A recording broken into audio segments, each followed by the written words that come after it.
Hi! Hi, hello. Cut lang na rito.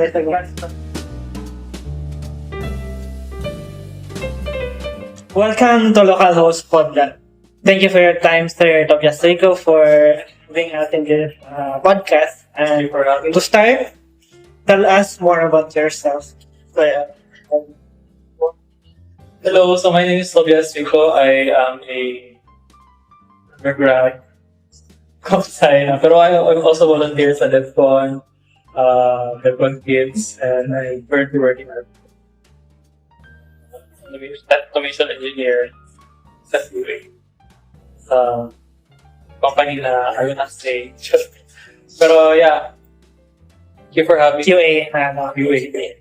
So, to start with my question, nag-volunteer man ka sa DEFCON Kids. Can you tell us more about experience mo sa mga bata na inyong gina-teach mag-code? So a lot of our children, a lot of the children we teach kay dili accessible computer science or IT lessons or materials sa ilaha. So that's why we have take the initiative to bring the resources to them to teach them like robotics or game dev or like these topics are in relation to like the basics of coding or the foundational concepts of coding.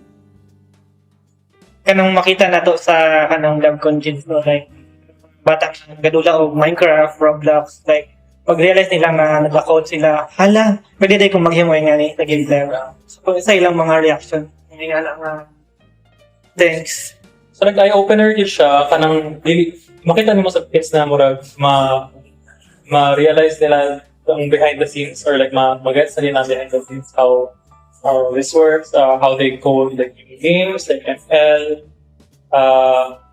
how like AI works, chatbots, like that earlier. So it's very rewarding to see that these children are starting to understand yung concepts na hindi mo na ma-avoid in everyday life. You're interacting with your phone, you're interacting with applications, software, you're interacting with your browser. So it's important talaga to teach them or that they understand what they're trying to code using do. So, another question sa mga kaya to.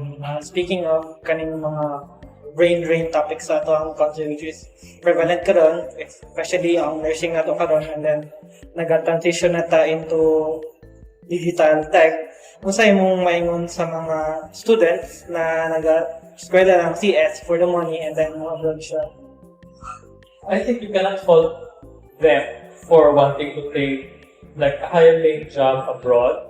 They don't even have to go overseas. They can take it inside. They can take it like their own homes, work from home setup. Pero ang ilang compatibility with is overseas. So you don't. Ang hirap kasi maghanap ng national industry that can compete with their, like their rates that they're used to pay our IT and tech services. It's a research, So we cannot fault them then for like contributing to the brain drain kasi in the first place, national industry doesn't exist. So in the same setup sa other industries like medicine, we don't have enough hospitals. We don't have enough we're not giving enough to our nurses and our doctors. So in the same sense, there will be a brain drain if our government does not step up. So wala support from the government, there will be or wala initiatives. We have like startups. Pero ang daming barriers na kailangan i-go through before being successful na startup. And aside from that, yung investors, we are already dominated by like big tech companies kasi. So, example, Grab. We cannot have a local Grab anymore kasi we have to compete with Grab mismo. Or like, it's hard to penetrate that market. So most of our tech, if you notice, sa tech startups natin, they cater toward agri. Because we still are an agricultural country. So parang, ayun. So, reality lang. So we haven't transitioned yet sa pagka-third world. Tak pa tayo dito third world na country. Yes, we're not that in our GDP doesn't reach talaga. Cannot compete with first world countries. So of course. Speaking of katong startup yung mga na-mention kanina, do you think na daghan kayo barrier sa government before ka maka-start o startup here sa Pilipinas? I think Compared mo siya sa mga north nga foreign competitors. so I think na from here kasi when you start very bottom, mahirap like physically not physically I mean like kanang ano lang as you would expect, if you start from nothing, you really have a hard time to move forward. So most of the tech giants already have like something to stand on before they take off. Ano siya ay concrete foundation. So for example, yung funding and yung data privacy, etc. And not to mention yung data privacy or yung like cyber security ng Philippines. Almost and So going back sa barrier, ang mga bata ay na-influence sila sa mga Western standards na mag-speak sila of English, Tagalog. So, valid ba niya question? Makaton ba sila mga Bisaya language nga programming language nga Bisaya? For example, like, if else ang syntax, kung dili ang iyang tapos instead of print is what, do you think na English jud ang kailangan o ang global standard? I think na hindi kayo ko ang English siya or Bisaya. At the end of the day, you're learning coding concepts. So, for example, if nanggaling ka sa Python and you go to like C# or any other programming language, yung if-else niya, will still exist. So, hindi kayo siya necessary. Pero, mag-make sense siya to a certain demographic. And like, it will help them learn more, or like, it will be more inclusive towards learning para sa kanila. Mas Intuitive sila learn. So, meron other programming languages. For example, sa China, meron programming languages na gamit nila syntaxis Chinese characters.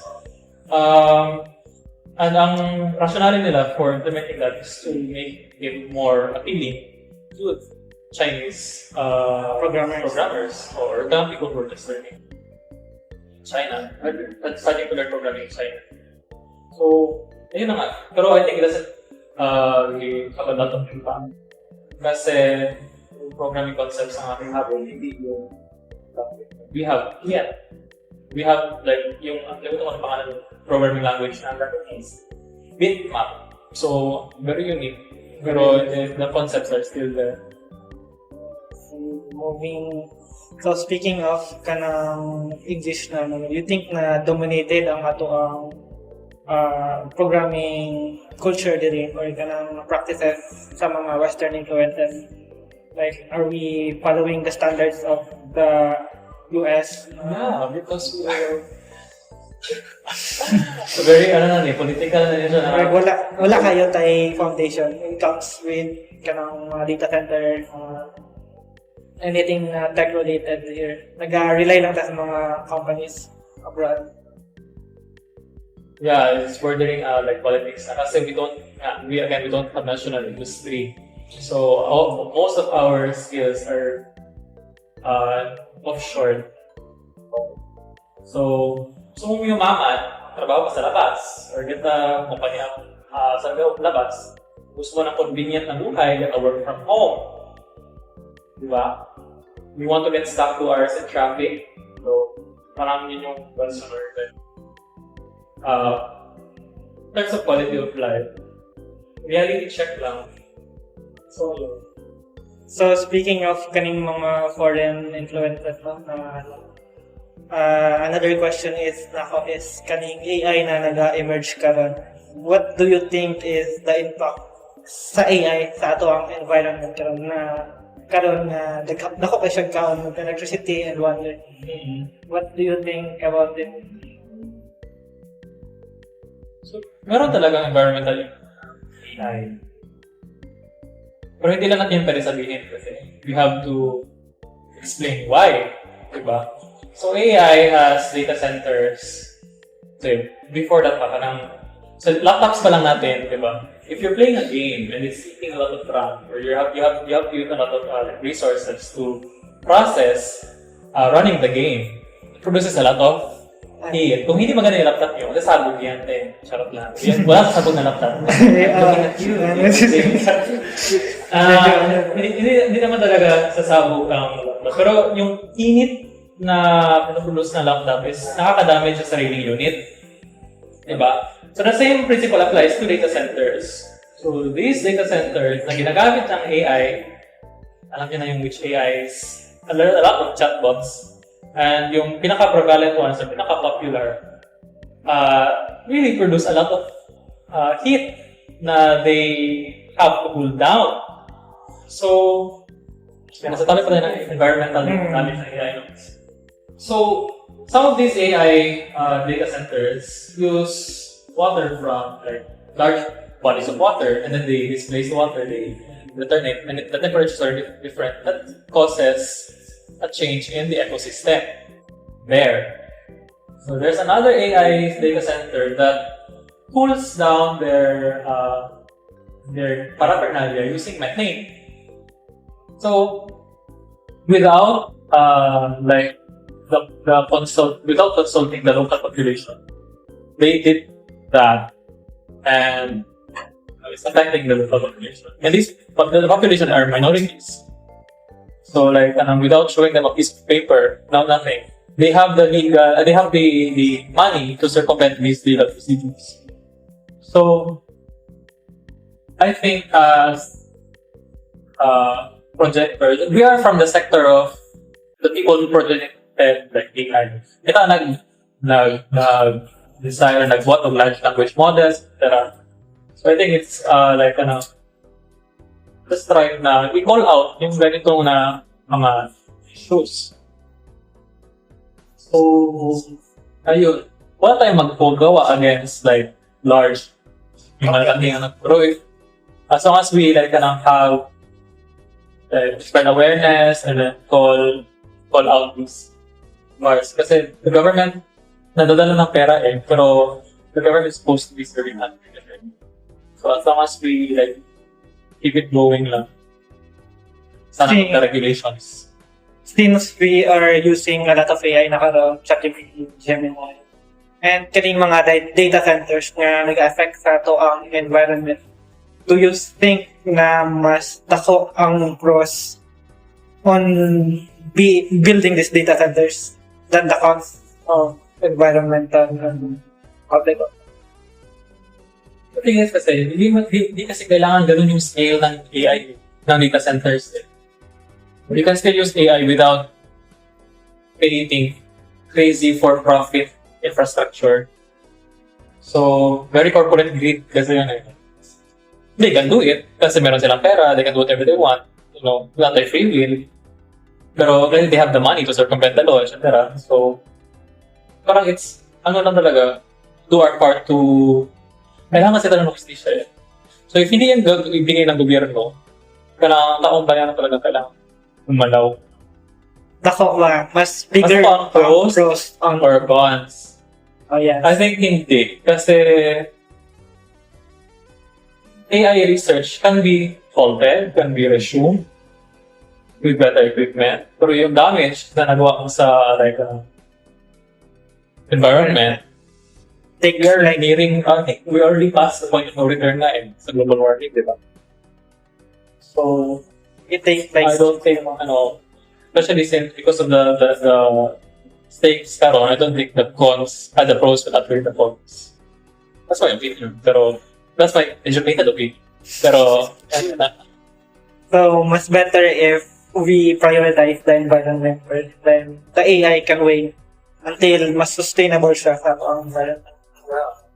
So, going back sa mga nagagamit sila ng mga AI sa mga kung naka-give assignment or task, naka-on ba sa mga bata na gamit ng AI in secret? Vibe coding, I don't think vibe coding is bad per se. Because it helps. Pero if you rely on vibe coding talaga, meron kasi yung concept na use it or lose it. Your body, your brain, if you outsource your thinking, you're not thinking anymore. So parang how you grow as a programmer. So if kids start with vibe coding, stick with vibe coding. Parang it's detrimental to them in the long run. And they don't know that. They don't feel that. They don't care. They just want a grade. So there has to be like a system that like rewards not using AI. Because using AI is very rewarding as of now. So, instead of giving this kaning mga assignments na pwede lang siya mahimo with AI, what do you think is the alternative na mga siguro mga homeworks na kailangan siya of critical thinking without using AI in this scenario? So, avoid ba natin? Honestly, I don't know. Bring back on-the-spot program. Magsulat sa papel. Bring back sulat sa papel. Pero on-the-spot programming naman doesn't have to be grand eh. It's have to like make sure that the children understand the concepts. Kaya nga, the foundations of computer science. Nasa kanila na rin kasi they want to go higher. Ano na tayo mga AI tools karon, ano na tayo mga resources sa YouTube, bootcamp. Ang question ako for you now is, worth it pa ba mag-computer science in this era with tons and tons of Degree? Worth it pa ako mag-degree? Parang hindi ko siya. Ako degree kasi isa na ako lang. Pero for me, edge lang siya. Kasi when we have the self-control, you can learn computer science on your own. You can learn like higher concepts, than what the college is offering you. Ang pros na talaga if you go to school is kung saan ka magtulong sa science, hindi ba yun? Or kanang your parents set you on this path and then you have the privilege to learn computer science from like it's being handed, the knowledge is being handed to you. You don't have to like ikaw na talaga mag-search.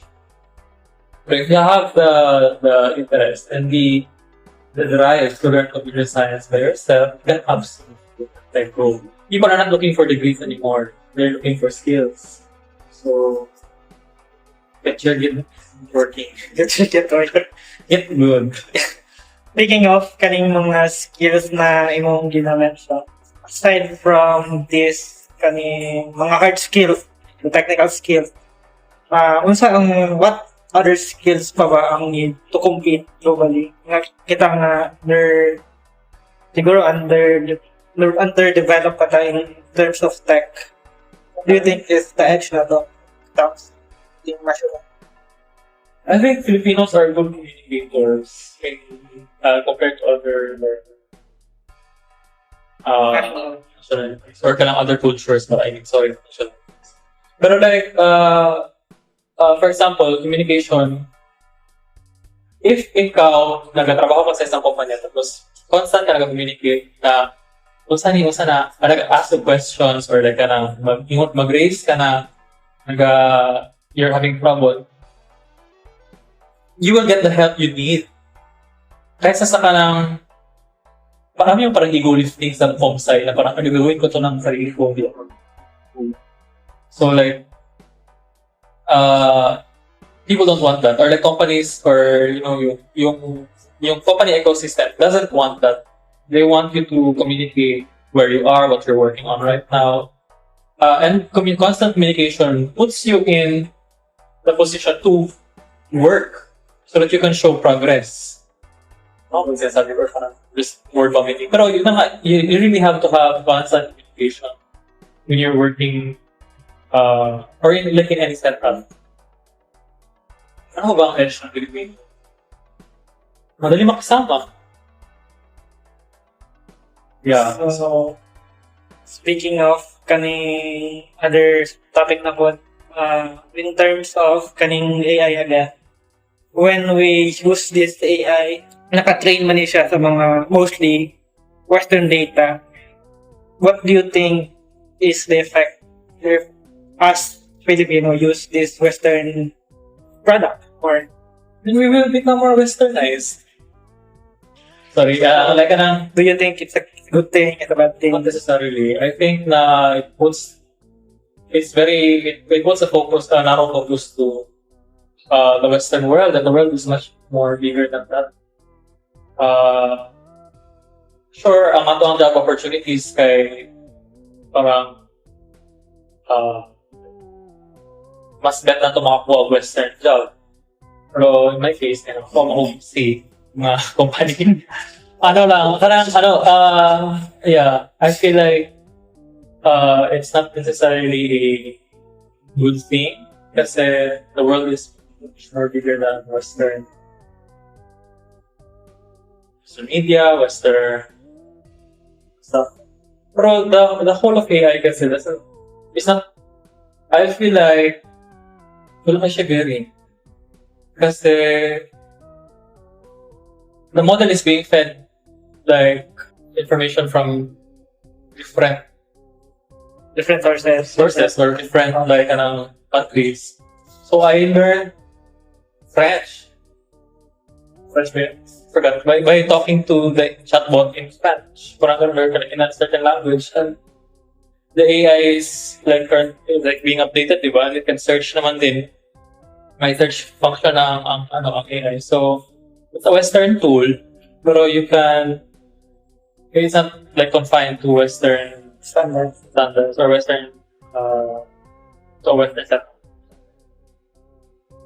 So, continuing on that, do you think na we are too reliant sa mga foreign entities in terms of our identity siguro as Filipino na lang din? I think as Filipinos, I think ChatGPT doesn't have an impact on our identity. Kasi it's just cool.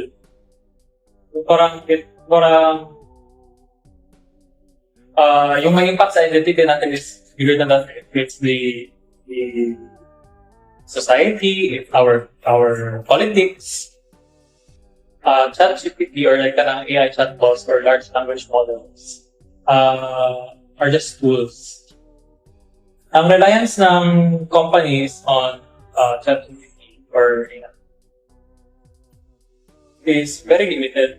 If you are under a company na mataas na tingin sa AI, malas ka. Kasi tool lang talaga siya eh. It's a combination of humanity's rights and wrongs na date. So, speaking of tools, kaning AI na tools yan, kaning i-release nga data from our higher education nga around 10-11 million of our children or mga young is illiterate. And now with the rise of AI, nag-rely ta more on AI. Do you think nga it's a good thing or it's a bad thing? Nag-rely na lang ang student to AI. And what should we do? Do you mean yung in terms of illiteracy, do you mean yung grammar Yeah. or yung Scores. how they present data? Yung how they present their paragraphs, Yeah. how they present information. Yeah. That's illiteracy. That kind of illiteracy. Do you have It's experience. I don't have experience, pero I see sa reality, when you see online, when you see content online and the grammar is not giving or if it's giving, it's clearly AI. So, I think mag-fall din ito under brain drain. So, kasi, parang they're not able to practice proper grammar. They're not able Yung to practice critical thinking. critical thinking. They're not able to practice like proper communication, how to convey their ideas, how to present an idea in such a way that it can be aggressive, it can be magmamakaawa or kanang sentence structure, etc. Language itself, needs a lot of practice. And if you're not practicing, how will you get better? As in, you cannot get better. So, yeah, in that sense, the AI chatbots or AI is really contributing a lot to literacy. And kaning murag shift to another topic na siya. Speaking of kaning illiteracy and kaning policy sa dapat na no child left behind, do you think AI can help improve Yeah. situation? Yeah, AI mo makailito. AI can still help. Ang question kanina is AI contributing to literacy? Yes. Pero AI can also be used, again, AI tool, so AI can also be used to learn. If you use AI in such a way that it will correct your grammar, yes, you can use AI as a tool to help you learn, like, to become more literate. Yun ang ginawa ko when I was learning a different language. So if I, for example, conjugation in Spanish, nosotros is us. Basta conjugation sa Spanish is very, very difficult to, I had a hard time like grasping it. Pero if you prompt AI in such a way that it will correct you or it will give you the proper sentence or the proper grammar structure, then of course, yeah, you can use it as a tool to make you more literate. Or if you ask AI to check your work, may gumawa ka ng paragraph, tapos binigay mo sa AI, please check my work. If I have anything, if I have like a point, you have point, etc. Yeah. So it is literally a tool. You have to use it intelligently. Don't just use it. Use it as a tool, not as an answer in your problem. Basically. It's a means to an end, not an end in itself. So, I think last question for you is, what is your advice sa mga students na computer science and then using AI? Sa imuhang advice? In terms of Akong advice sa mga IT or CS na gumagamit ng AI, just be wary of how you're using it. If you're outsourcing your thinking, then discuss na yan. If you're outsourcing your thinking, you will use your thinking. You will not get better. You can always use it to be better, pero you have to use it intelligently. Hindi yung parang go lang. Give me code. Pwede check my code. Pero yung give me code, give me ganito ganyan. Parang by coding too much is like flying too close to the sun. Wow! Pero, so ayun. Yun yung guys. Just be wary of how you're using AI. Be conscious of how you're using it. also to add na din, what do you think is the future of AI? Siguro in 5 and 10 years, the impact to the education. It's the impact education. Yes. And to expand it siguro generally sa itong mga daily lives. I think kung hindi magkakaroon ng AI regulations, wala talagang choice. AI will be part of our education. For the better or for worse. So, that's why it's important to lay the foundation of using it intelligently or using it with intent. Instead of like, just using it. And for the education sector, yun din. Like, will children, the next generation, be too reliant on AI? The rate things are going, yeah, they will be too reliant on AI if nothing changes. And that's bad. That's really bad. Kasi they're not thinking for themselves anymore. They will graduate without learning anything. Can you imagine?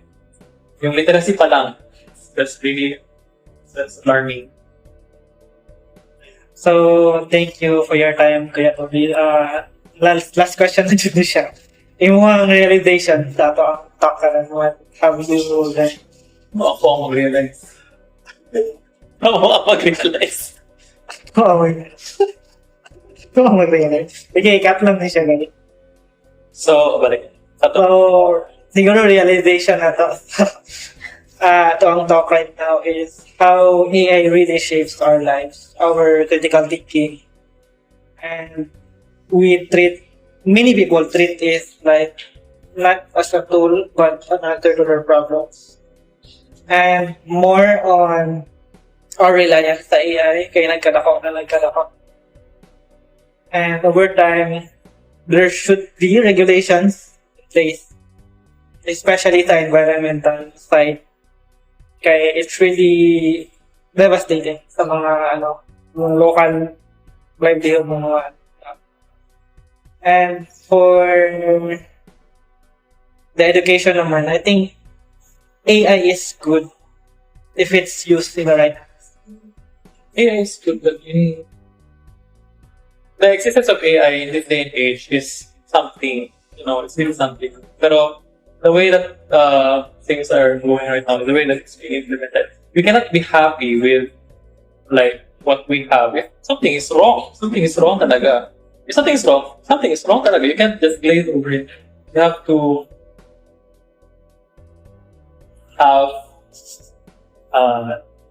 be responsible enough to call it.